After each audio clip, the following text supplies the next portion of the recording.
मित्रांनो, मी आपला मित्र योगेश दरेकर. तर मित्रांनो, खरीप हंगामासाठी तीळ, सूर्यफूल, करडी, सोयाबीन आणि जवसी और त्याच्यानंतर भुईमुग यासाठी ऑनलाईन पद्धतीने अर्ज भरण्यास सुरू झालेले आहे. तर आपल्याला जर आपल्या मोबाईलवरून अर्ज भरायचा असेल तर ह्यो व्हिडिओ पूर्ण पहा आणि चॅनलला लाईक आणि सबस्क्राईब करा, जेणेकरून तुम्हाला अर्ज भरायला कुठं जायची गरज नाही पडणार. तर ज्यादा शंकासाठी भुईमुगासाठी अर्ज भरायचा असेल त्याने अर्ज प्रक्रिया आपण पुढच्या या व्हिडिओमध्ये दाखवतो पुढे, ते तुम्ही नक्की पहा. 26 करता खरीपाच्या बियाण्याकरता ऑनलाईन पद्धतीने अर्ज कसा करायचा याची माहिती या व्हिडिओच्या माध्यमातून घेण्याचा प्रयत्न करणार आहोत.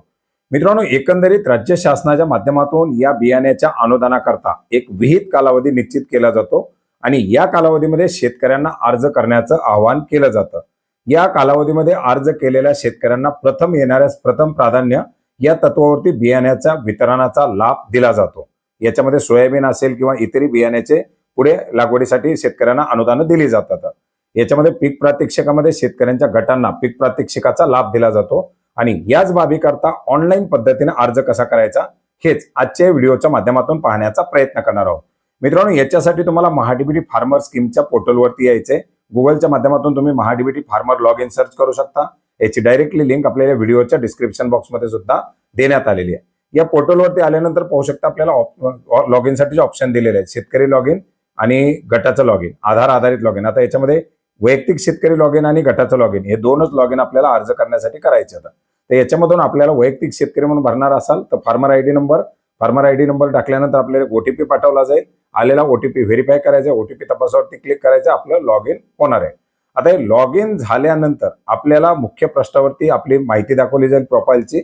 याच्यातून आपल्याला लेफ्ट साईडला घटकासाठी अर्ज करा जे ऑप्शन आहे याच्यावरती क्लिक करायचंय. घटकासाठी अर्ज करावरती क्लिक केल्यानंतर आपण पाहू शकता वेगवेगळ्या बाबीत कृषी यंत्रीकरण, सिंचन साधने सुविधा, बियाणे वितरण, प्रात्यक्षिक, फ्लेक्सी घटक, औषधे आणि खते याच्या बाबी निवडावरती तुम्हाला या ठिकाणी आता क्लिक करायचंय. याच्यावरती क्लिक केल्यानंतर काय होणार आहे, तुमच्या समोर दुसरं एक पेज खुलणार आहे ज्याच्यामध्ये तुम्हाला जिल्हा, तालुका आणि गाव या बाबी निवडावे लागतील. आता तुमचं जर एकाच गावात जमीन असेल तर ती ऑटोमॅटिकली तुमचं या ठिकाणी निवडलं जाणार आहे. फार्मर आयडी नंबर दाखवला जाणार आहे. सर्वे नंबर जर एकच असेल तर या ठिकाणी दाखवला जाणार आहे. जास्त असतील तर त्या ठिकाणी निवडायचं. एकूण किती क्षेत्र या ठिकाणी दाखवलेले आहे. याच्यामध्ये तुम्हाला हंगाम निवडायचा आहे, खरीप.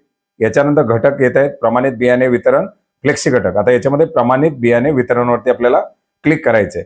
याच्यानंतर आपण पीक प्रकार निवडू शकता. गळीत धान्य, आता याच्यामध्ये गळीत धान्य निवडायचे. गळीत धान्य निवडल्यानंतर आपण पाहू शकता या ठिकाणी वेगवेगळी पिकं दाखवली जात आहेत. सूर्यफूल, सोयाबीन, तीळ, कारळे वगैरे. याच्यामध्ये खरीपासाठी आपण सोयाबीनसाठी ही बाब राबवली जाते. आपण सोयाबीन या ठिकाणी निवडलेलं आहे. किती क्षेत्र आहे ते या ठिकाणी हेक्टरमध्ये टाकायचे. त्याचं बियाण्याचं प्रमाण दाखवलं जात आहे. आपल्याला समजा जर 40 आर साठी टाकायचं असेल तर 0.4 करू शकता. तर त्या ठिकाणी आपल्याला त्यानुसार बियाणं दाखवलं जाणार आहे. अर्थात 1 एकरसाठी. 2 एकर असेल तर 0.80 करू शकता. त्यानुसार आपलं जेवढं काही क्षेत्र आहे तेवढ्या क्षेत्रासाठी आपल्याला या ठिकाणी भरता येणार आहे आणि पुढे दिलं जाणार हे बियाणं या ठिकाणी दाखवलं जाणार आहे. याला आपल्याला काय करायचं, परत जतन करायचंय.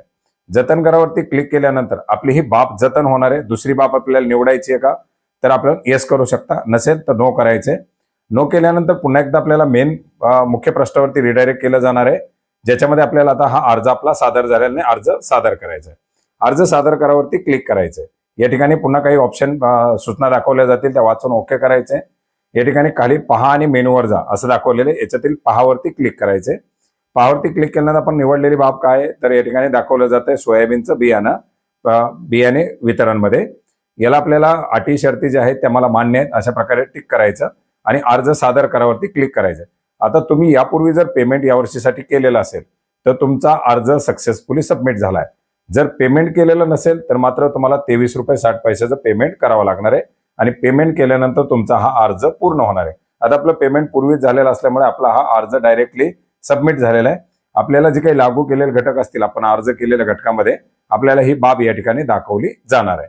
तो वेटलिस्ट मध्ये असणार आहे. आता याच्या संदर्भातील एक विहित कालावधीमध्ये कृषी विभागाच्या माध्यमातून अर्ज भरण्यासाठीची नोटीस काढली जाईल. त्याच्या संदर्भातील आवाहन केलं जाईल आणि आवाहन केल्यानंतर शेतकऱ्यांना याच्या अंतर्गत ऑनलाईन पद्धतीने सांगितल्याप्रमाणे अर्ज करायचे. याच्यामध्ये केलेल्या अर्जानुसार जे काही शेतकरी प्रथम प्राधान्याने येतील त्यांना प्रथम लाभ या योजनेअंतर्गत दिला जातो आणि याच्यानंतर पुढे जे काही शेतकरी पात्र होतील त्यांना बियाण्याचं वितरण केलं जातं. आता बियाण्याचं वितरण कसं केलं जातं, त्याचे येणारे टोकन, त्याच्या संदर्भातील पुढील जे काही अपडेट असतील ते अपडेट आपण वेळोवेळी आपल्या चॅनलच्या माध्यमातून घेण्याचा प्रयत्न करणार आहोत. भेटूयात नवीन माहितीसह, नवीन अपडेटसह. धन्यवाद.